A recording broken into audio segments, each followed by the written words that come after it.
안녕하세요.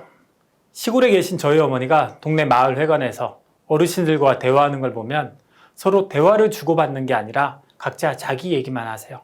예를 들어 저희 어머니가 올해 고추 농사가 어쩌고 저쩌고 하시면 저쪽에 계신 분이 전기 보일러라 심야 전기가 엄청 나오고 어쩌고 저쩌고 하시고, 다른 분이 비료값이 뛰어서 어쩌고 저쩌고, 그렇게 한참 말씀 나누고 집에 오시면 제가 묻죠. 엄마, 왜 상대 얘기는 안 듣고 서로 자기 얘기만 해? 저희 어머니와 항상 그래야. 그래도 막 쏟아내고 오면 시원이야. TV에서 정치인이나 교수들 토론회 하는 거 봐도 그래요. 주어진 주제에 대해 상대방의 얘기를 듣고 그에 대한 자신의 의견을 얘기하는 분도 있지만, 상대방이 무슨 얘기를 하든 자기가 준비한 얘기만 하는 사람들이 많죠. 주어진 주제와도 무관한. 이처럼 다들 딴소리하는 이유를 동기와 능력으로 나누어서 살펴볼 수 있어요. 정교와 가능성 모델에서 본 그림과 비슷하죠. 먼저 동기. TV 토론에 나온 정치인이나 교수가 남들 의견 들으려고 거기 나간 게 아니에요. 바쁜 시간 쪽에서 나간 건 잘난 모습 보여주기 위해, 준비해간 걸 빵빵 터뜨리기 위해 나간 거죠. 다음 능력. 어려서부터 커뮤니케이션 능력, 즉 듣고 말하는 능력을 키우지 못했어요. 심지어 노선투쟁과 토론을 통해 성장했다는 586 정치인 중에도 심각한 사람이 많죠. 여러분이 그룹이나 커뮤니티 모임할 때, 고객 만날 때는 어떠세요? 사람 만날 때 경청하라는 얘긴 귀가 따갑게 듣지만 잘 안 되죠. 동기가 문제인가요? 능력이 문제인가요? 고객을 만나는 경우엔 동기 문제는 적을 거고, 마음이 급해서 자꾸 말을 하게 되죠. 커뮤니케이션을 통해 상호작용이 잘 이루어지면 관계가 강화돼요. 호감과 신뢰가 생기고, 반면 서로 딴소리만 한다고 관계가 단절되는 건 아니에요. 저희 어머니처럼 막 쏟아내고 와서 속이 시원하다, 즉 배설의 욕구가 충족되는 경우도 있고, 어르신들 시간 때우기, 친구들과 수다 떨 때는 딴소리 대잔치가 나쁘진 않아요. 치알디니 교수는 설득의 심리학에서 호감을 사야 설득할 수 있고, 호감을 얻는 방법으로 유사성, 신체적 매력, 칭찬, 접촉과 협조를 주장했죠. 유사성은 의견, 성격, 라이프스타일, 나이, 종교, 정치적 성향, 흡연, 음주 등등이 비슷한 사람을 좋아한대요. 고객과 유사한 부분을 드러내고 강조하면 유사성 효과를 보게 되죠. 예를 들어 고객 취미가 낚시라고 하면 어렸을 때 낚시 갔던 얘기, 지금도 가고 싶은데 시간, 기회가 없어서 못 가고 있다는 얘기하면 고객은 마음 열고 낚시에게 열을 올리죠. 여러분이 고객을 만났을 때 유사성을 높이는 대표적 방법이 잘 듣기와 따라하기예요.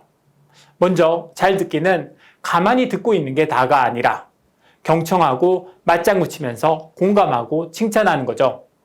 사람들은 자기와 비슷한 사람을 좋아하잖아요.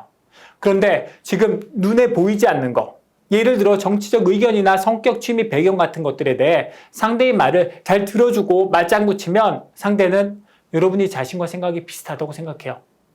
반면 여러분이 말을 많이 하면 상대는 그 중에 자신과 비슷한 부분과 그렇지 않은 부분이 있다는 걸 발견해요. 상대는 여러분과 자신을 비슷하다고 생각할 가능성이 낮아지죠. 말을 많이 하면 많이 할수록 호감을 형성할 기회를 날리는 거죠. 경청할 때 추가되면 좋은 게 바로 따라하기예요. 요즘 웬만한 기업 AS 센터나 프랜차이즈 가맹점에서도 다 교육에서 실천하고 있는 거죠. 네, 고객님, 스테이크를 웰던으로 시키셨는데 너무 덜 익혀서 좀 더 익혀달라고요. 네, 고객님, 카드 포인트 사용에 어려움이 있으시다는 거죠. 라고 고객의 이야기를 따라하는 건 고객의 이야기를 실수 없이 접수했는지를 명확히 하기 위한 것도 있지만, 일단 화난 고객의 경우 화를 가라앉히는 효과도 있고, 친근감을 증가시키고 원활한 관계 형성에도 도움이 돼요. 심지어 실험 결과에 따르면 손님이 주문한 내용을 그대로 따라하면 팁이 평소보다 70% 증가한대요. 따라하지 않을 이유가 없죠. 다시 소개팅으로 돌아가면, 소개팅에서 상대가 나를 마음에 들어 하는지 확인하는 팁들이 인터넷에 나오죠. 나에게 관심이 없을 땐 의자에 깊숙이 앉고, 나한테 관심 있을 땐 내가 앉은 쪽으로 몸을 기울이고 발을 테이블에 올리고, 여기에 추가된 게 상대가 내 행동을 따라하면 내게 관심이 있다는 거죠. 예를 들어 내가 아메리카노를 주문했는데 상대가 아메리카노를 따라서 주문하고, 내가 커피를 한 모금 마시면 상대도 따라 마시고, 내가 테이블에 팔을 올리거나 턱을 걸 때 상대가 따라하면 가능성이 높다고 판단해요. 따라하게 되면 서로의 유사성을 높게 지각하고 호감이 증가할수록 따라하게 되니까요.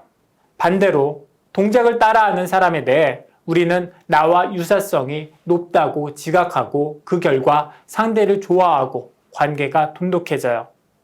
협상을 할 때 동작을 따라하면 신뢰가 증가하고 긴장이 풀려서 중요한 세부사항을 털어놓게 돼서 협상에서 타협점 찾기도 쉬워져요. 협상에서 동작을 따라하지 않을 때 타협한 경우가 12.5%였는데 따라하면 67%래요. 심지어 설득 과정에서 상대의 의사소통 스타일을 모방하면 내 의견에 동의할 확률이 확 올라가요. 1,800건의 재판 문건에서 2,500만 개 이상 단어를 분석한 결과 재판관의 글쓰기 스타일과 비슷한 스타일로 글을 쓴 변호인의 승률이 평균보다 2배 이상 높았어요. 여러분도 누군가를 설득하고 싶다면 그 사람의 의사소통 방법을 따라해야겠죠. 사람마다 선호하는 의사소통 매체도 다를 거고 의사소통 스타일도 다 다를 거예요. 감정적 표현, 데이터, 도표, 장문의 이메일, 단문의 이메일 등등 그들의 스타일을 파악하고 따라하시기 바랍니다. 퀴즈로 강의 마무리하겠습니다. 경청하기 잘하고 계시죠? 그냥 듣기만 하는 게 아니라 적절히 맞장구 치며 공감하고 칭찬하고 계시죠? 따라하기도 잘하고 계시죠? 거울신경 혹은 거울 뉴런이라고 들어보셨어요?